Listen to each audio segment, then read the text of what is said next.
Exam tour BPSC TRE 2.0 का लगभग result घोषित कर दिया गया है, एक दो रिजल्ट को छोड़कर, कुछ रिजल्ट को छोड़कर। यदि बात करें जब जब रिजल्ट दिया जाता है तो अभ्यर्थी के मन में कुछ ना कुछ प्रश्न बढ़ने लगता है। अब बहुत सारे अभ्यर्थी ये लगा रहे हैं कि मेरा अंक ज्यादा है फिर भी रिजल्ट नहीं हुआ है, हम मिला रहे हैं, लेकिन पिछला बार भी ऐसा हो रहा था, तभी ओएमआर सीट जारी कर दिया गया और उसके बाद उसका सब कुछ समस्या समाधान हो गया। बहुत सारा आप लोगों का प्रश्न था कि सर इतना कट ऑफ कैसे चला जा रहा है, और जो आप प्रश्न कर रहे थे कि हमारा 6 to 8 में हो गया है, 9th 10th वाला अभी बाकी है तो क्या करेंगे, मतलब जो भी आप मन में सोच रहे थे, जो आपके डाउट आ रहे थे, उन सभी डाउट को मैं नवीन सर से क्लियर करने का प्रयास करूंगा। तो वीडियो को अंत तक देखिए। सर आपका स्वागत है एग्जाम में। जी बहुत बहुत धन्यवाद। सर पहला प्रश्न ये आ रहा है, बहुत सारे अभ्यर्थी ये कह रहे हैं कि मैं जब आंसर की से मिलाया था तो मेरा कट ऑफ से 10 अंक ज्यादा आ जा रहा है, 5 अंक ज्यादा आ रहा था, लेकिन अभी रिजल्ट नहीं आ रहा है, तो उन अभ्यर्थी को क्या कहिएगा, चूंकि ओएमआर तो जारी नहीं किया गया। सबसे पहले तो कुछ बातों को समझना होगा जी। कि जिन भी छात्रों का इस तरह का समस्या है, मेरे पास भी सैकड़ों कॉल इस तरह का आए होंगे कि सर कट ऑफ 71 गया, हमको 73 मार्क्स है, कट ऑफ 75 गया, हमको 76 मार्क्स है, फिर भी हमारा क्यों नहीं फाइनल सिलेक्शन हुआ।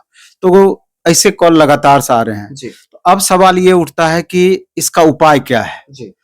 तो सबसे पहली बात कि कुछ बातों को ध्यान रखना होगा। ये प्रॉब्लम तभी 100% आपका दूर होगा। ये बात तो आप कह रहे हैं कि हम मिलाए तो हमको इतना मार्क्स आ रहा है, लेकिन मिलाना तब सार्थक होगा जब ओएमआर जारी कर दिया जाएगा, उससे जब आप मैच कराएंगे तब देखेंगे कि वास्तविक में कितना मार्क्स आ रहा है, तब 100% आपका बोलना सार्थक होगा कि 71 हमारा कट ऑफ गया, 72 है तो हमारा क्यों नहीं हुआ। क्योंकि कई बार टेक्निकली देखा जाता है कि जब आप रंगते हैं और एग्जामिनेशन हॉल में अलग तरह का प्रेशर रहता है, कब गलती से बी के बदले सी रंग देते हैं, डी के बदले ई रंग देते हैं, कई बार होता है कि आपको पता नहीं चलता है। कई बार एक सीरीज गलती होता है तो लगातार 8-10 क्वेश्चन भी गलती होने की संभावनाएं बन जाती है। तो ऐसे में आपको डाउट होता है कि हमने तो इतना क्वेश्चन सही किया, ये 10 मार्क्स का मार्जिन कहां से आ गया। तो ऐसे तमाम अभ्यर्थियों को मेरा ये कहना है कि पहले ओएमआर जारी होने दीजिए। अब ये पहल आप ये कीजिए कि ओएमआर कितनी जल्दी जारी हो, हाँ, तभी आपका ये कंफ्यूजन दूर होगा। तो ओएमआर जैसे ही जारी होगा तब उसके बाद आप मैच कराइएगा। अगर तब इसके बाद इस तरह का प्रॉब्लम रहता है तो आप आयोग से इस बात को आयोग के समक्ष रखिएगा, और नहीं तो उसके बाद तो बहुत सारा उपाय है जी, बहुत सारा उपाय है उसके बाद। सर एक नोटिस आता है, अभ्यर्थी ये भी प्रश्न कर रहे थे, बहुत लोगों को डिवाइड कर दिया गया, यानी परीक्षा से बैन कर दिया गया, जो उस बार पिछला बार के उन लोग अभ्यर्थी भी डर रहे हैं कि हम लोग आवाज कैसे उठाएं, प्रश्न कैसे पूछे, हम लोग को कर दिया जा रहा है 3 साल के लिए बैन, 2 साल के लिए, ये एक समस्या हो रहा है। नहीं, ये तो बहुत जगह है कि सार्थक पहल है और बहुत जगह एकदम निरर्थक पहल है। अगर कहीं पर हमको कंफ्यूजन है और क्यों नहीं हम अपनी बात को रखेंगे, ये लोकतंत्र है, सबको अपनी बात सही तरीके से रखने की स्वतंत्रता है। तो ऐसे में अगर आयोग इस तरह की पहल करती है तो मेरे ख्याल से उचित नहीं है।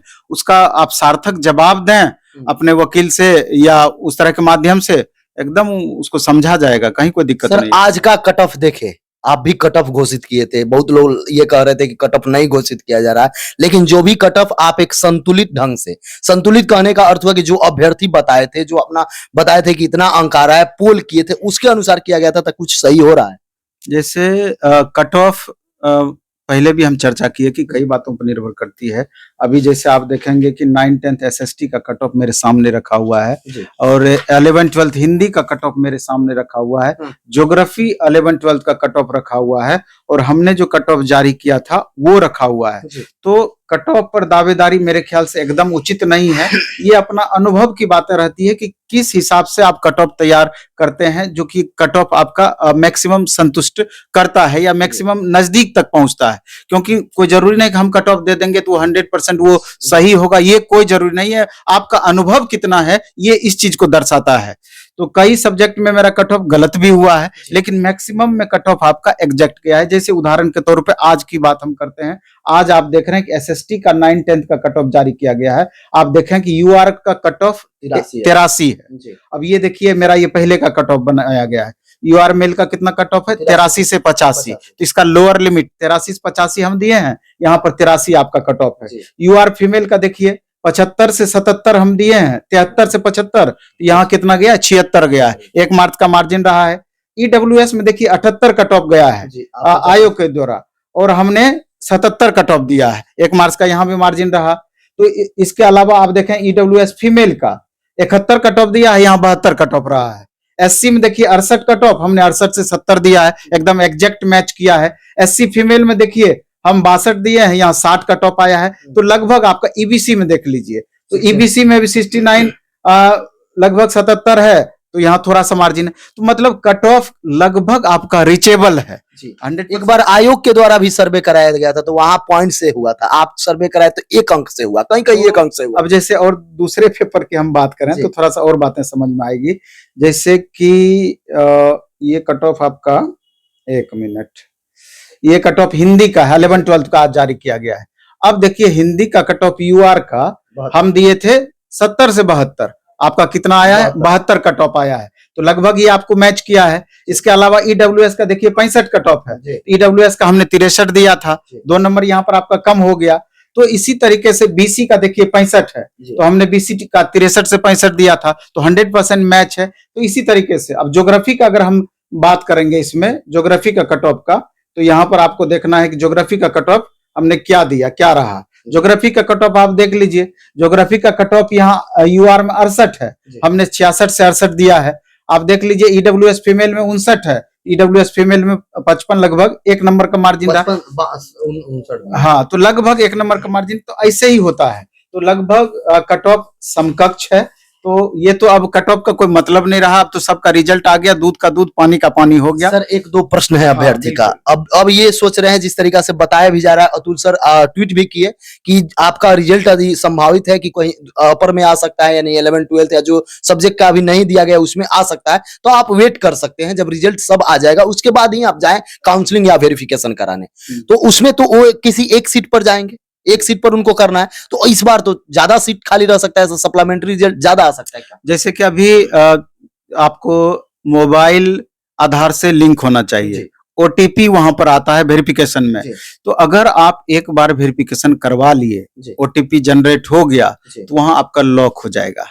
इसके बाद फिर वेरिफिकेशन में आप जाइएगा तो ऑलरेडी वेरीफाइड लिखेगा। तो वैसी परिस्थिति में वहां कहा भी जा रहा है कि अगर आपका अवेटिंग रिजल्ट है, रिजल्ट अगर अभी नहीं आया है, जैसे 9-10 मैथ का अभी तक रिजल्ट नहीं दिया है, किसी का 6 to 8 मैथ में हो गया है, उसको लग रहा है कि कहीं 9-10 मैथ में भी हमारा हो जाए या हो सकता है, तो वैसी परिस्थिति में उन छात्रों से मेरा भी आग्रह होगा, अभी आप वेट कर लें। अभी आप 30-31 तारीख तक आपका चलेगा वेरिफिकेशन, प्रॉब्लम नहीं होगा, बाद में भी वेरीफाई कर, तो आप निश्चित रूप से अपर लेवल का जो रिजल्ट होगा वहीं पर आप वेरिफिकेशन करवा करके आप ज्वाइन करें। लोअर लेवल का सीट क्यों डिस्टर्ब कीजिएगा, या लोअर लेवल में आप क्यों जाइएगा, सीधी सी बात है। तो ये हमको थोड़ा सा यहाँ पर अब अच्छा लग रहा है कि आयोग की इस तरह से आयोग करना चाह रही है कि एक ही जगह वेरिफिकेशन करने वाली बात। लेकिन सवाल ये उठता है कि क्या इससे जो सीट वैकेंट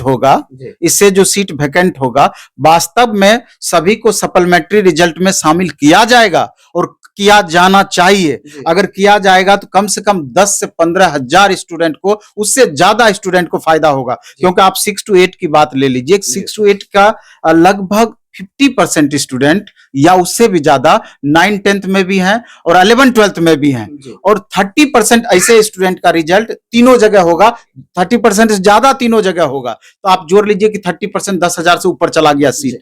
तो 9-10 में और 11-12 में भी इस तरह के कॉमन कैंडिडेट होंगे, मल्टीपल रिजल्ट वाले कैंडिडेट होंगे। तो वैसी परिस्थिति में 1 कैंडिडेट 1 रिजल्ट अगर अमल किया जाएगा तो बहुत छात्रों को राहत हो सकती है। सर 1-2 महिलाएं कमेंट कर रही थी, बहुत सारे महिला, 1-2 नहीं, ये उनका प्रश्न था कि कई सब्जेक्ट में महिला का ज्यादा हो गया है, कई सब्जेक्ट में महिला का बराबर हो गया, ये उन लोगों का अभ्यर्थी का कहना है। आप भी कट ऑफ देखे होइएगा, क्या ये संभव लग रहा है?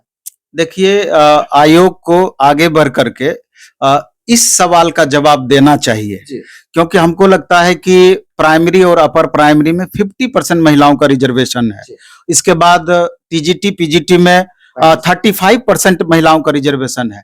तो ऐसी परिस्थिति में हॉरिजॉन्टल रिजर्वेशन जो 50% और 35% दिया गया है, तो क्या उतना फुलफिल हो रहा है? अभी आप देखेंगे, कल एक वीडियो हम बनाएंगे आप ही के माध्यम से, उसमें वैकेंसी कितनी है, रिजल्ट कितना दिया गया है। कई सारे सब्जेक्ट में वैकेंसी से कम रिजल्ट दिया गया है। ऐसा क्यों? क्या स्टूडेंट क्वालिफाई नहीं कर पाए या दूसरा क्या कारण हो सकता है? आयोग को एकदम स्पष्ट रूप से इसका जवाब देना चाहिए।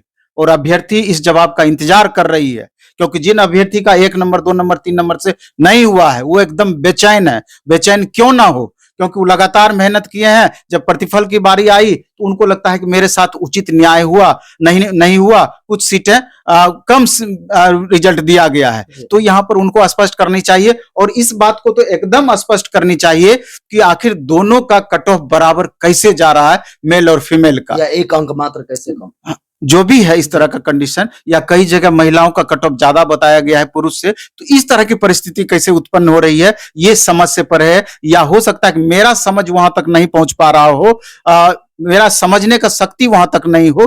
तो जब हम नहीं समझ पा रहे हैं तो मेरे जैसे बहुत सारे ऐसे भी छात्र होंगे कि जो इस बात को नहीं समझ पा रहे होंगे। तो आयोग को ये बातें स्पष्ट करके स्थिति स्पष्ट करनी चाहिए, जिससे कि पारदर्शिता और बढ़ पाए। सर अब मात्र 1-2 रिजल्ट रुका हुआ है, जिस तरीका से अभ्यर्थी जो दिए अपना मिला लिए, अब हतोत्साहित हैं। जिनका नहीं आया है वो भी टेंशन में है, जिनका आ गया है वो तो ठीक है, वो सोच रहे हैं काउंसलिंग कराएंगे, सीट भी खाली रह सकता है, सप्लीमेंट्री भी रिजल्ट दिया जाएगा जिस तरीका से पिछला बार दिया गया। लेकिन सर अब अभ्यर्थी क्या करें, क्योंकि सीट कम रहता है, छात्र ज्यादा रहते हैं, तो रिजल्ट तो बहुत स्वाभाविक है, जितना सीट रहेगा उतना ही आएगा। उन अभ्यर्थी को क्या आप कहिएगा? सबसे पहले तो हमको उन्हीं अभ्यर्थियों के पक्ष में अपनी बातें रखनी चाहिए थी जिनका रिजल्ट नहीं हुआ है। जिनका रिजल्ट हुआ है उनको तो ढेर सारी बधाई अपनी नई पारी के लिए, और जीवन उनकी निश्चित रूप से खुशियों से भरेगी, और माँ बाप को भी बहुत राहत फील कर रहे होंगे। अगर उनके बच्चे का सिलेक्शन हुआ है तो उनकी खुशी का ठिकाना नहीं रहा होगा, ये स्वाभाविक प्रक्रिया है।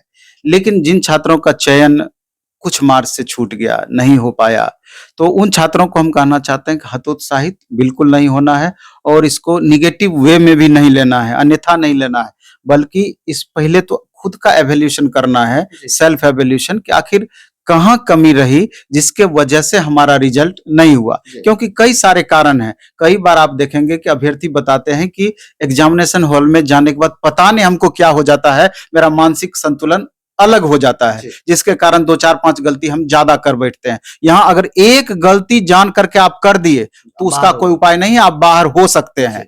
तो इस तरह का ऑप्शन कुछ भी नहीं है।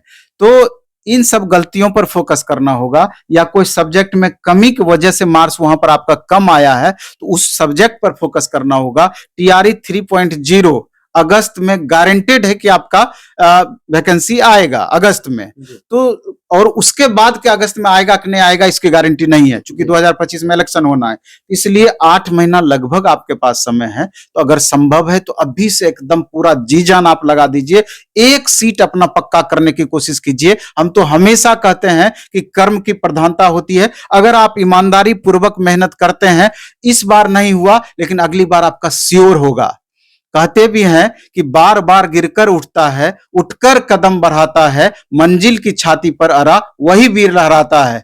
हार गया जो हिम्मत साथी, जीती बाजी हार गया, साहस करके कूद गया जो वह सागर के पार गया। इसलिए पिछली बार के कमी को देख करके हिम्मत अपना नहीं हारना है, बल्कि एक नए जोश खरोश के साथ, नए उमंग के साथ फिर उठ के खड़ा होना है और एक स्थान अपना सुनिश्चित करना है। जहां तक प्लेटफॉर्म का सवाल है, आप सेल्फ स्टडी के माध्यम से भी ये चीज मेंटेन कर सकते हैं। अभी एक बहुत अच्छी अपनी बुक आई है, 6ठी क्लास से लेके 12वीं क्लास तक का एनसीईआरटी प्लस एससीईआरटी का physics, chemistry, bio, history, polity, economy, geography, 7 volume में अलग अलग, उसमें 6ठा से लेकर 12वां तक का एनसीईआरटी एससीईआरटी का पूरा निचोड़, पतली सी बुक है। आप रुक्मिणी प्रकाशन प्लेटफॉर्म का ही, तो वहां से आप जाकर के ले लें। क्लास नोट्स, पहले क्लास नोट्स के लिए उसको हम रखे थे, लेकिन बाद में बुक का शेप दे दिए हैं। इस बार 80% का लगभग क्वेश्चन उस बुक से आया है, आप भी देखे हैं उस बुक को। तो जिन छात्रों को लगे तो घर पर सेल्फ स्टडी करना है तो उस बुक को जरूर अपने पास रखिए।